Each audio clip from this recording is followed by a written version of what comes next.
sisimo esinzima. Naso xa uyofuna umuntu ehlehlile enkosini, ingathumela abantu abavuthayo enkosini. Thumelana abantu abane-understanding. Abantu abavuthayo. Uma befika bekwakulolaneni bona ukuthandaza. Ukuzila ukutya wakho benani. Yeyona into zinje. Ufuneka abantu bamumeleze nomuntu ngoba ubethekile. Abakhili kaThixo sikhona sibetha abantu sebengaphakathi. That's why David ndingane uyiphiwa nguwe into yokuhlala. Baningi ababethekile bahamba ngibhekile. Ngicela ukuhlala ndifuna ukuphuma. Sanibonile eyona ndawo ephephile yile.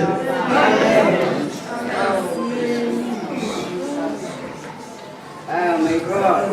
Enye inhlupheko iba inhlupheko yokungamukelwa ngabazalwane.